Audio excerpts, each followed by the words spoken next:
پاکستان خطرناک جمود کا شکار ہو چکا ہے۔ تمام اشاریوں سے اسی کا اظہار ہوتا ہے۔ معیشت مفلوج ہے۔ اس کی ایک وجہ تو حکومت کی غلط پالیسیاں اور کورونا کے انسداد پر لیے گئے یو ٹرن ہے۔ دوسری وجہ سیاسی غیر یقینی پن ہے، جس کا آغاز پاکستان مسلم لیگ نون کے مقبول وزیر اعظم نواز شریف کو نکال بحر کرنے کے منصوبے اور عمران خان کی سلیکشن سے ہوا تھا۔ اب عمران خان تیزی سے غیر مقبول ہوتے جا رہے ہیں۔ تحریک انصاف کی حکومت آگے بڑھنے سے قاصر ہے۔ یہ ایک اہم حقیقت کو تسلیم کرنے سے انکاری ہے۔ انتخابات سے پہلے مخالف سیاسی رہنماؤں اور حکمران جماعتوں پر بدعنوانی کے الزامات لگانے کی حکمت عملی انتخابات کے بعد شہریوں کی زندگیوں میں بہتری لانے کے لیے کارکردگی کا نعم البدل نہیں ہو سکتی۔ پی ڈی ایم کی تحریک کو دبانا ناممکن ہے۔ مرکزی دھارے کی دونوں جماعتیں پیپلز پارٹی اور پاکستان مسلم لیگ نون اپنی سیاسی مخالفت کو ایک طرف رکھتے ہوئے سیاسی منظر سے انہیں ختم کر کے ملک پر یک جماعتی آمریت مسلط کرنے کی تحریک انصاف کی کوشش کے خلاف یکجا ہو چکی ہیں۔ ایک غیر معمولی پیش رفت کے طور پر جمعیت علماء اسلام بھی ان کے شانہ بشانہ پوری توانائی کے ساتھ کھڑی ہے۔ اس طرح تحریک انصاف کو بائیں بازو، دائیں بازو اور مرکز کی تمام اہم جماعتوں کی طرف سے مزاحمت کا سامنا ہے۔ گویا جمود کو تحریک کا سامنا ہے۔ ریت کا تودہ پانی کے دھارے سامنے آ گیا۔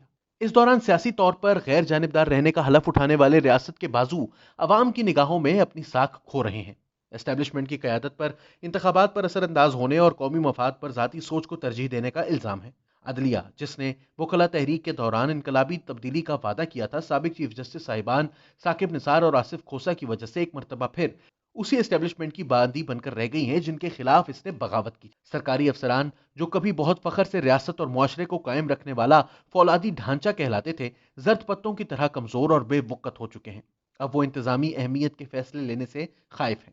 قوم پرستی کے جذبات عروج پر ہیں۔ بنیاد پرستی کی وجہ سے بھڑکنے والی دہشت گردی کی آگ ابھی تک سرد نہیں ہوئی۔ مودی کے بھارت کی طرف سے خطرہ پہلے سے کہیں زیادہ حقیقی اور شدید ہے۔ پاکستان کا بیرونی دنیا میں شاید ہی کوئی دوست ہو۔ سعودی عرب جیسے دوست بھی اس وقت ناراض ہیں۔ قومی سلامتی کے در پہ اس بحران کے ہوتے ہوئے اب آگے بڑھنے کا راستہ کیا ہے؟ عام بات یہ کی جاتی ہے کہ کوئی جماعت یا گروہ مسئلے کا حل نہیں بتا رہا۔ ہر کوئی دوسروں کو مسائل کا ذمہ دار قرار دے رہا ہے۔ ہر کوئی چاہتا ہے کہ اقتدار اسے مل جائے۔ سب سے اہم بات یہ ہے کہ کسی کے پاس اس بحران سے باہر نکلنے کا پائیدار اور متحرک حل موجود نہیں۔ اس پریشان کن صورتحال کے ساتھ مسئلہ یہ ہے کہ اس میں خود فریبی بھی کار فرما ہے اور خود غرضی بھی۔ مسئلہ حل کرنے کے لیے کسی قسم کے قومی اتفاق رائے پر زور دیا جاتا ہے، اگرچہ اس کے لیے ضروری شرائط پوری کرنے کے لیے کوئی تیار نہیں۔ اسٹیبلشمنٹ نے آزادی کے بعد سے اب تک گزرے برسوں میں سے نصف میں ملک پر براہ راست اور باقی وقت بالواسطہ طور پر حکومت کی ہے۔ اس نے انتخابات کو کنٹرول کیا، منتخب شدہ وزرائے اعظم کو ناکام بنایا یا براہ راست کارروائی کرتے ہوئے انہیں اقتدار سے ہٹا دیا۔ اس نے 1 یونٹ، 5 یونٹ، 4 یونٹ کا تجربہ کیا، اب یہ 6 یونٹ کے تصور کو اچھال رہی ہے۔ بار بار اس نے عدلیہ اور میڈیا کی مدد سے آئینی جمہوریت کے تصور کو پامال کیا۔ اسے پاکستان کا اصل مرض سیاستدانوں کی بدعنوانی دکھائی دیتا ہے، لیکن اس دوران یہ اپنی بدعنوانی اور بد انتظامی کا محاسبہ کرنے سے انکاری ہے۔ اپنے کردار کو مسخ کرنے والی کیریجن سٹیٹ سول سوسائٹی کے لیے اجنبی اور اس کی دشمن بن چکی ہے۔ ان حالات میں واحد ممکنہ قومی اتفاق رائے وہ یہ ہے جس میں ریاست اور معاشرے کے تمام دھڑے اور سٹیک ہولڈر اپنا اپنا کردار 1973 کے آئین کے طے کردہ دائرے میں رہتے ہوئے ادا کریں۔ موجودہ دلدل نما صورتحال کو دیکھتے ہوئے مخالف سیاسی جماعتوں اور رہنماؤں کے خلاف انتقامی کارروائیاں ختم کرنے کے لیے قومی مکالمے کا مطالبہ بھی کیا جا رہا ہے۔ ان میں سے ایک آواز شہباز شریف کی ہے، لیکن عمران خان ان کے ساتھ مذاکرات کرنے کی بجائے ان پر عرصہ حیات مزید تنگ کرنے کا تہیہ کیے ہوئے ہیں۔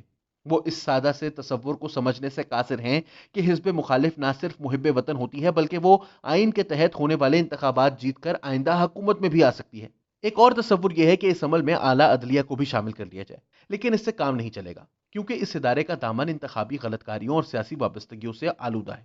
اب اپوزیشن جماعتوں کے پاس اس کے علاوہ اور کوئی لائحہ عمل نہیں بچا کہ وہ مل کر عمران خان کو اقتدار سے نکال باہر کرنے کی صحیح کریں۔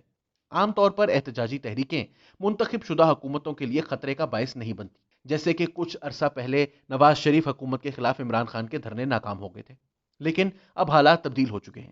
آج تحریک انصاف کی حکومت اور اس کا سہارا بننے والی اسٹیبلشمنٹ عوام کی نگاہ میں انتہائی غیر مقبول ہیں، جبکہ حزب اختلاف کے رہنماؤں کا لہجہ روز بروز جارحانہ ہوتا جا رہا ہے۔ تحریک انصاف حکومت ریاستی جبر کا سہارا لے رہی ہے جو حزب اختلاف کو مزید مہمیز دے رہا ہے۔ بھڑکے ہوئے جذبات کا ٹکراؤ ناگزیر دکھائی دیتا ہے۔ اگر اسٹیبلشمنٹ ملک کو اس تصادم سے بچانے کے لیے یو ٹرن نہیں لیتی، ہم ایک گہری کھائی کی طرف بڑھ رہے ہیں۔